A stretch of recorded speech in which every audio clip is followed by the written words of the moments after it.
एक गांव में द्रोण नाम का एक ब्राह्मण रहता था। वह बहुत गरीब था। न उसके पास पहनने के लिए अच्छे कपड़े थे, न ही कुछ खाने को था। ब्राह्मण जैसे तैसे भिक्षा मांगकर अपना गुजारा कर रहा था। उसकी गरीबों को देखकर एक यजमान को उस पर दया आ गई। उसने द्रोण को बैलों का एक जोड़ा दान में दे दिया। बैलों को गोधन मानकर ब्राह्मण द्रोण उनकी पूरी सेवा लगन के साथ करने लगा। उसे बैलों से इतना प्रेम था कि वो खुद कम खाता था, लेकिन बैलों को भर पेट खिलाता था। ब्राह्मण की सेवा पाने के बाद दोनों बैल तंदुरुस्त हो गए। एक दिन हट्टे कट्टे बैलों पर चोर की नज़र पड़ गई। बैलों को देखते ही चोर ने मन ही मन बैलों को चुराने की योजना बना ली।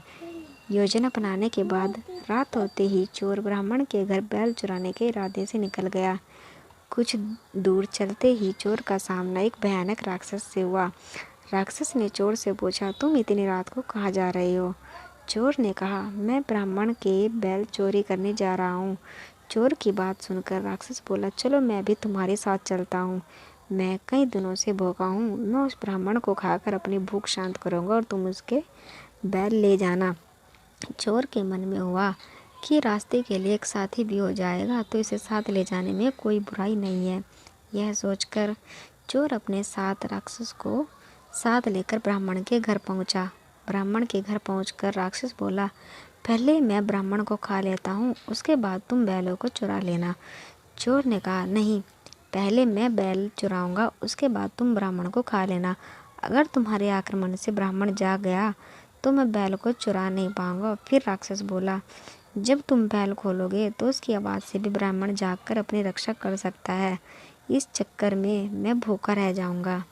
राक्षस और चोर दोनों इस तरह से बहस करते रहे। एक दूसरे की बात मानने को उनमें से कोई तैयार नहीं था। इसी बीच राक्षस और चोर की आवाज़ सुनकर ब्राह्मण जाग गया। ब्राह्मण को जागा देखकर जल्दी से चोर बोला, हे ब्राह्मण, देखो, यह राक्षस आपको खाने आया है, लेकिन मैंने आपको बचा लिया। इसने कई बार आपको खाने की कोशिश की, पर मैंने ऐसा नहीं होने दिया।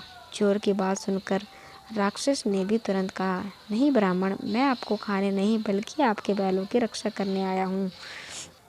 यह चोर आपके बैल चुराने आया था। दोनों की बात सुनकर ब्राह्मण को शक हुआ। खतरे को भांपते हुए ब्राह्मण ने फटाफट डंडा उठाया और दोनों को भगा दिया। कहानी से सीख, हमें हमेशा परिस्थिति के अनुसार काम करना चाहिए, जैसे इस कहानी में ब्राह्मण ने किया।